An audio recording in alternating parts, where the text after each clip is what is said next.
February 1st, 1942, North Atlantic, 400 miles southwest of Iceland.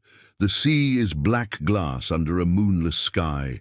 Commander Hans Rudolf Rosing stands in the conning tower of U-158, salt spray crystallizing on his Zeiss binoculars as he scans the horizon.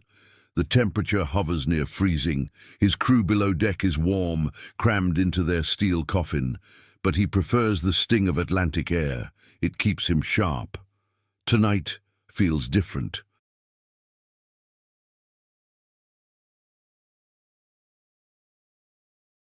The radio operator handed him something 2 hours ago, a small wooden box, sealed with wax stamps bearing the Kriegsmarine eagle. Inside, a fourth rotor for their Enigma machine. The orders were explicit. Install immediately. Begin using new settings at 000 hours. Rosing doesn't understand the mathematics, doesn't need to. What he knows is that British convoys have been changing routes lately, zigzagging in patterns that suggest someone's reading his mail.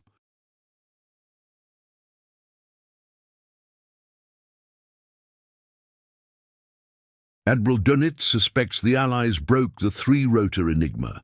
This fourth rotor, this Zusatzwalzer, is Germany's answer. The engineers in Berlin claim it multiplies the possible key combinations into numbers so astronomical they're written in scientific notation. At midnight, U-158 transmits its first message using the new system. Weather report, position, fuel status, standard procedure. But this time, the encryption is impenetrable.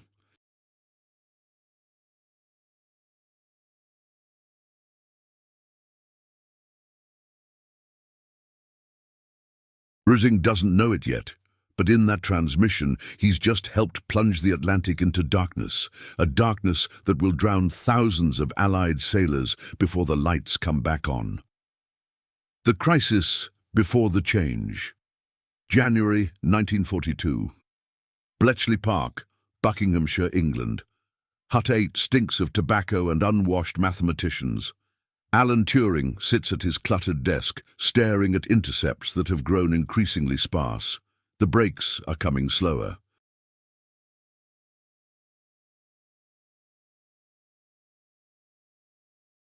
Where his team once decoded German naval traffic within hours, sometimes minutes, they're now facing delays that stretch into days. Ships are dying in that gap. The ultra-secret has given Britain a lifeline. For months, Turing's bombs, electromechanical computing machines the size of wardrobes, have been chewing through Enigma settings, exploiting weaknesses in operator procedure and machine design.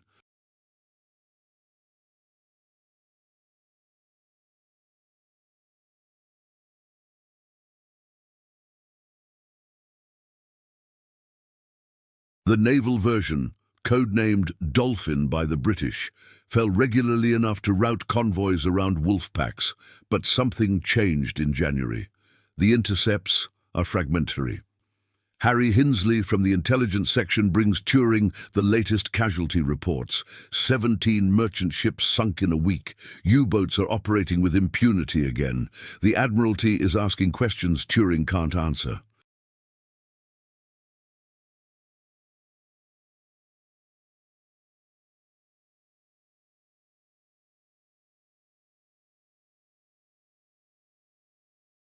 They're changing something, Turing tells his deputy, Hugh Alexander, during a rare break in the canteen. Alexander is a chess champion, his mind built for seeing patterns in chaos. He nods slowly. New procedure? Different key distribution? Worse, Turing says. He pulls out photographs of captured Enigma machines, spreads them across the table. Look at the reflector housing.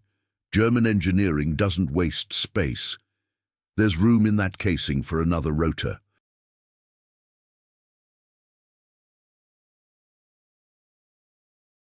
The implications settle over them like fog.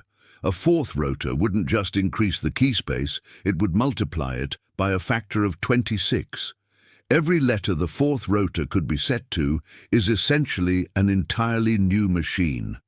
The current bombs are designed for 3 rotors. They'd need to rebuild everything. How long to break a 4-rotor machine? Alexander asks. Turing's silence is the answer. Shark surfaces.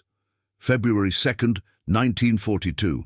Kriegsmarine High Command, Berlin. Admiral Karl Dönitz stands before a wall-sized map of the Atlantic. Red pins mark U-boat positions, 64 submarines operational stretched from Greenland to the African coast. Blue markers show Allied convoy routes, or rather, where intelligence suggests they should be. The British know too much, Dönitz tells his staff. His voice is measured, precise. Convoy SC-94 altered course 3 times last week, each time exactly where our wolf pack was positioned. This isn't luck.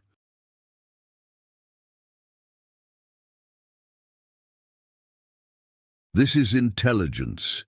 The solution sits in a briefcase, Enigma M4, the 4-rotor machine. Production began in December, but distribution was glacial. 30 machines a month from the Chiffrier Maschinen AG factory. The decision was made to prioritize U-boats first. Surface ships would wait. Every U-boat in the Atlantic now has the M4, his signals officer reports. New key sheets distributed. Codename Triton.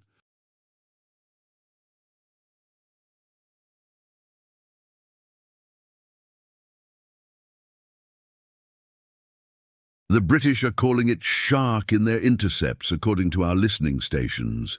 Dönitz allows himself a thin smile. Shark. Appropriate. And the old machines? Destroyed per protocol. The 3-rotor Enigmas are scrap metal now. This is the key to Dönitz's plan. The M4 isn't just harder to break, it's backwards incompatible by design. The British can't use their existing methods. They'd need to start from zero, and by then, the U-boats will have strangled Britain's supply lines. The numbers support him. In January, before M4 deployment, they sank 82 Allied ships. If the British are blind again, truly blind like in 1940, Dönitz estimates they can triple that rate. Gentlemen, he says, turning from the map, the happy time has returned. The blackout begins. February 15th, 1942, mid-Atlantic. Convoy on 67. Second Officer Robert Hartley watches from the bridge of SS Empire Soldier as the lead merchant ship, a Liberty-class freighter called the Samuel Chase, explodes. The torpedo hit amidships, splitting her like kindling. Flames climb 100 feet into the afternoon sky. There was no warning, no submarine contact. The destroyer escorts are circling, dropping depth charges blindly, but the U-boat is already gone. Hartley grips the rail, knuckles white. This is the 3rd convoy in 2 weeks where they've sailed straight into ambush. The escorts seem confused, reactive instead of preventative.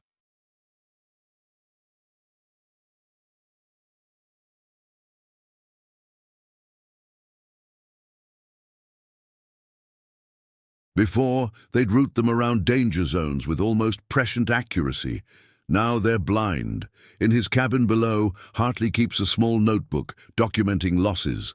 It's against regulations, but he can't help himself. The numbers are staggering. February 1st, 7, 11 ships sunk, 68,000 tons. February 8th to 14, 17 ships, 103,000 tons. At this rate, by summer, there won't be a merchant fleet left.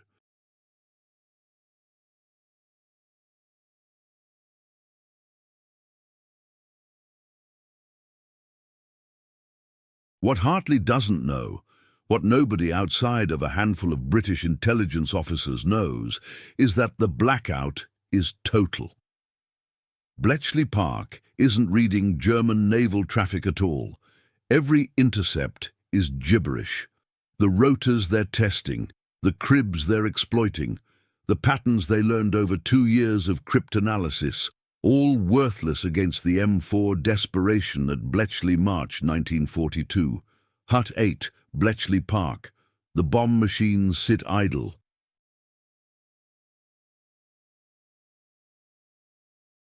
Gordon Welchman paces between them, these towering bronze drums of rotors and wires that should be clattering with computational fury.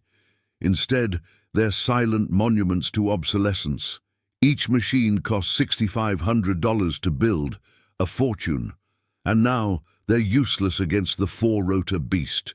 Turing's team has been trying everything. They attempted brute force attacks, running modified bombs around the clock.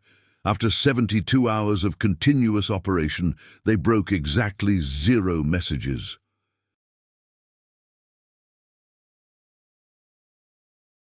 The mathematics are brutal.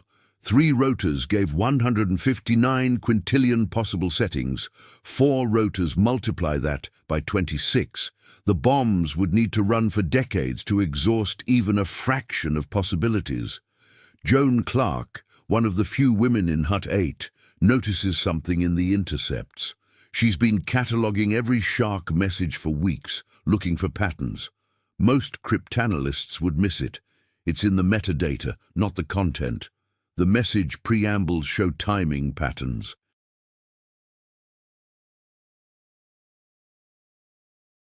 Short bursts, always at similar intervals. Weather reports, she tells Turing, spreading her charts across his desk. U-boats transmit weather observations at regular schedules, same format, same approximate length, same time each day. Turing sees it immediately, a crib, predictable plaintext. If they know what the message says, they can work backwards to find the rotor settings. But there's a problem. Weather messages are short, maybe 50 characters.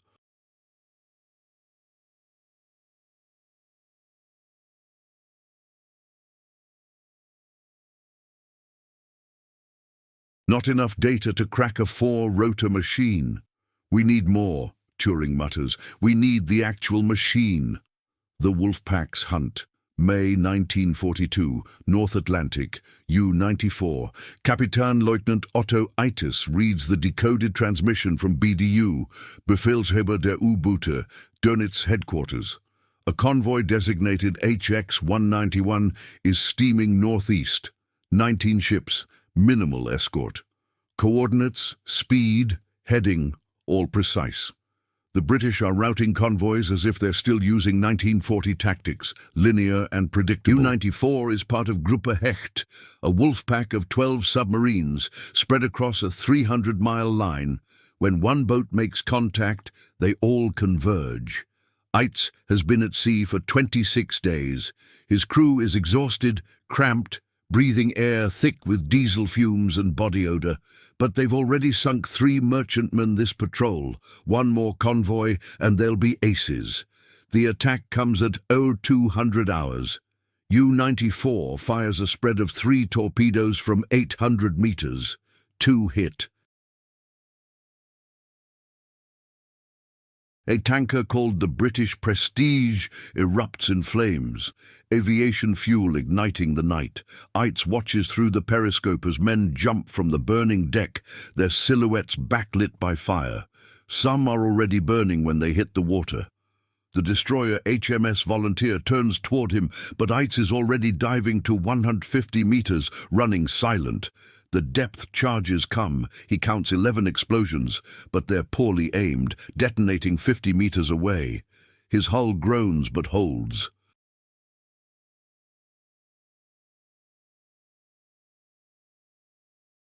After an hour, the pinging stops. The destroyer gives up. Eitz surfaces after midnight, transmits his kill report using the M4. The message is encrypted in seconds. He doesn't think about the British trying to read it. As far as he knows, they can't. The war, from his perspective, has turned decisively in Germany's favor. What Eitz doesn't know is that his message was intercepted by a Y station in Scotland, recorded and sent to Bletchley Park.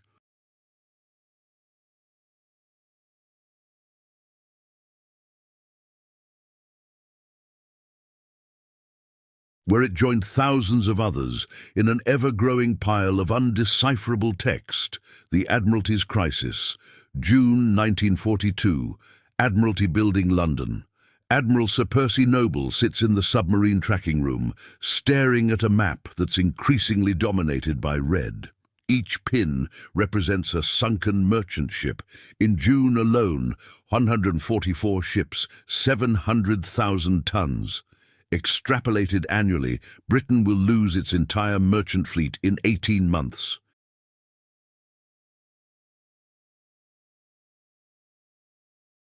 The man across from Nobles is Commander Roger Wynne, head of the tracking room. Wynne walks with a limp from childhood polio, compensated for by a mind that can hold the positions of hundreds of ships simultaneously. Before February, he could route convoys around U-boat concentrations with eerie accuracy. Now he's guessing. "We're blind," Wynne says flatly. "Whatever the Germans changed in their cipher, it's complete. We're getting nothing from Hut 8, nothing actionable."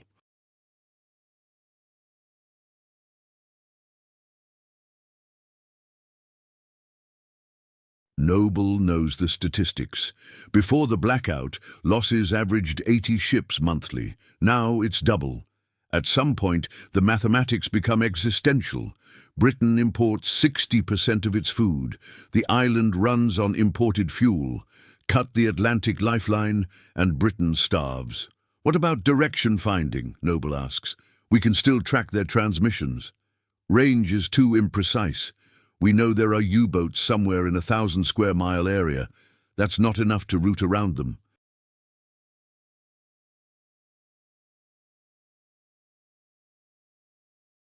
Wynne taps the map.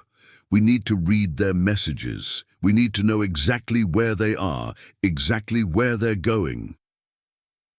Can Bletchley break it? Wynne's silence answers the question. Noble makes a decision. "Tell the Admiralty we need to capture a 4-rotor machine, intact, with current key settings. It's a desperate order. U-boats don't surrender often, and when they're forced to surface, their first action is to throw the Enigma overboard, weighted with lead."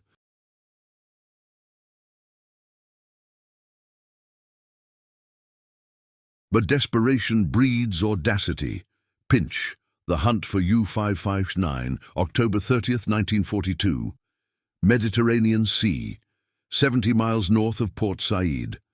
HMS Petard is hunting.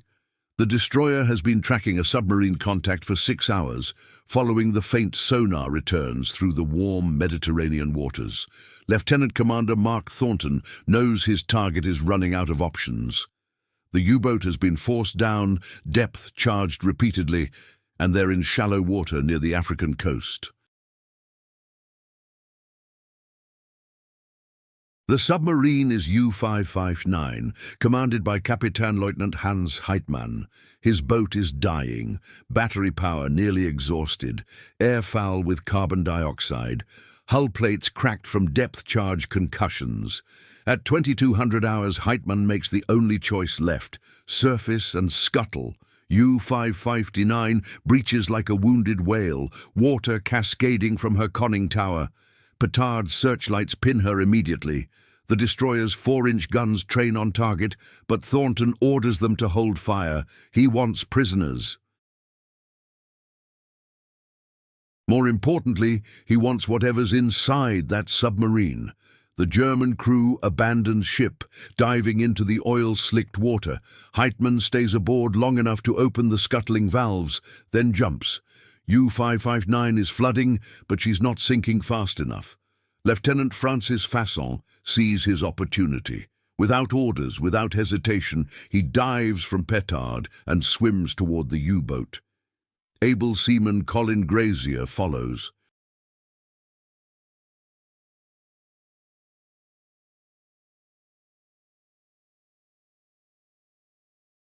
They climb the conning tower as seawater pours through the open hatch, descend into the control room. It's chaos inside. Tilted deck, emergency lighting failing, water rising. They work by touch in near darkness. Fasson finds the radio room, grabs everything. Codebooks, current cipher keys, message logs. He passes them up to a 16-year-old NAFI canteen assistant named Tommy Brown, who's climbed down to help. Brown runs the documents up to the deck, passes them to waiting hands on Petard.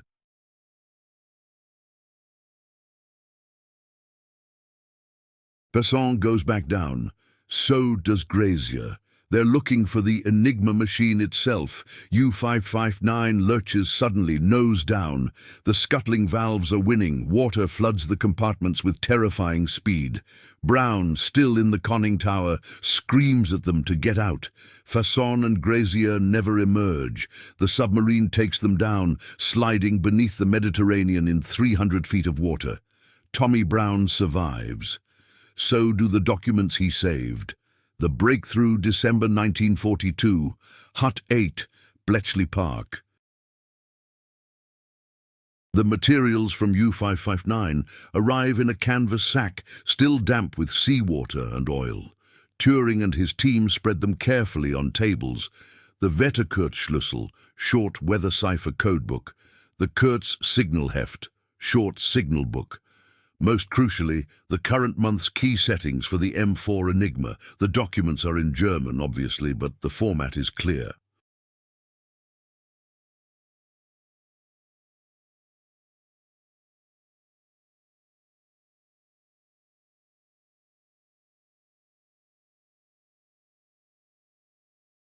Each day has specific rotor orders, ring settings, plugboard connections, and this is the revelation: the fourth rotor has only two possible positions.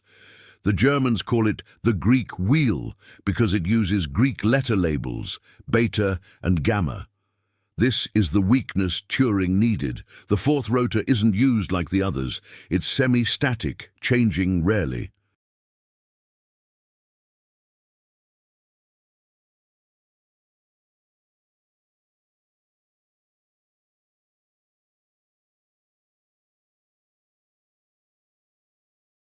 More importantly, for certain messages, weather reports and short signals, some U-boats still defaulted to three-rotor compatibility mode where the fourth rotor stayed in a neutral position. Hugh Alexander sees the exploit first. If we can identify which messages are three-rotor compatible, we can break those with the existing bombs. Once we have the daily settings from those messages, we can apply them to the four-rotor traffic. It's not a complete solution.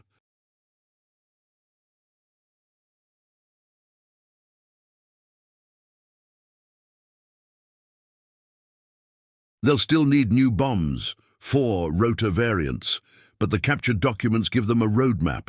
They know the structure now, understand the procedures, have actual examples to test against. Construction begins on the new bombs immediately. The engineering is brutal. Each 4-rotor bomb requires 104 Enigma equivalents instead of 36. They're monsters, over 7 feet tall, weighing a ton.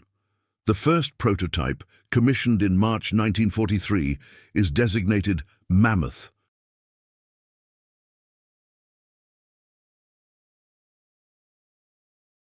But they don't wait for Mammoth. Using the captured keys and the 3-rotor backdoor, Hut 8 breaks their first shark message on December 13, 1942. It's a weather report from U-444, mundane content, sea state, wind speed, visibility. But after 10 months of silence, it's a voice from the darkness. Turing reads it 3 times as if convinced it might be a mistake. It's not a mistake. The lights are coming back on. The tide turns March 1943, North Atlantic, convoy HX-229. The Wolfpack is waiting. Gruppe Raubgraf, 42 U-boats in the largest concentration ever assembled. They've been positioned based on intelligence about Allied convoy routes. Dönitz is confident. The British are still blind, still vulnerable. But something is different this time. HMS Volunteer, the same destroyer that failed to sink U-94 a year earlier, is running a new patrol pattern, not reactive, preventative.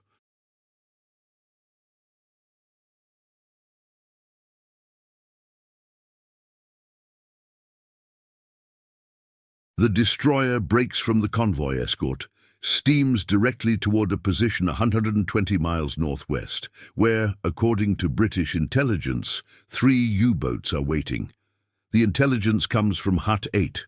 Bletchley is reading shark again. Not every message, not instantly, but enough. enough to route convoys, enough to position aircraft, enough to turn the Atlantic from a German shooting gallery back into a contested battlefield. U-641 is the first to die.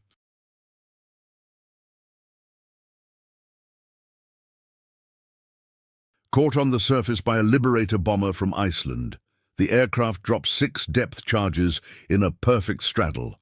U-641 goes down with all hands. U-384 follows 2 days later, then U-87, then U-632. Dönitz watches the casualty reports accumulate. March 1943, 15 U-boats sunk. April, 15 more. May, a catastrophic 43 boats lost. He finally acknowledges what the numbers are screaming. The British are reading their mail again.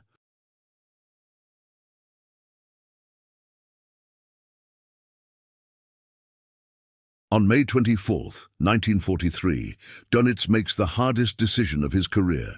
He withdraws the U-boat fleet from the North Atlantic. The hunting ground that gave Germany such advantage is now a graveyard. The 10-month massacre is over. Aftermath, June 1943. Bletchley Park. The bomb rooms are running at full capacity now, over 200 machines, including 65 4-rotor variants. They're breaking shark messages within hours of intercept.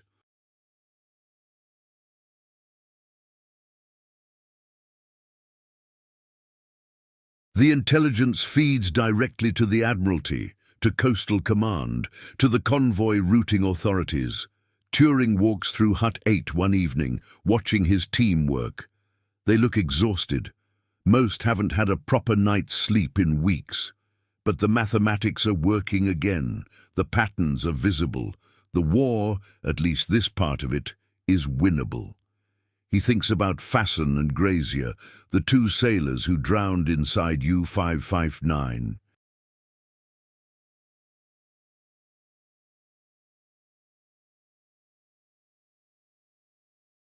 Their names are classified. Their heroism unacknowledged outside of military records. They saved documents that broke an unbreakable code, killed thousands of submariners who never knew why the tide turned. The irony isn't lost on Turing. The Germans built a machine so complex, so mathematically sophisticated, that it should have been invulnerable. And it was, until human courage and human error gave the codebreakers the key. By war's end, the statistics tell the story.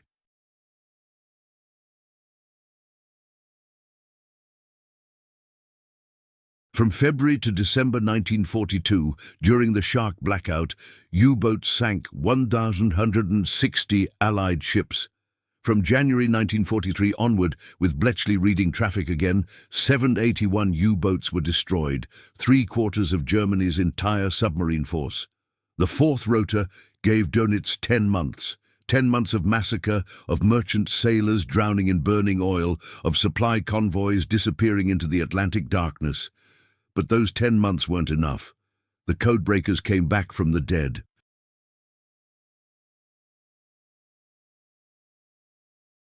And when they did, they brought the wolves' coordinates with them.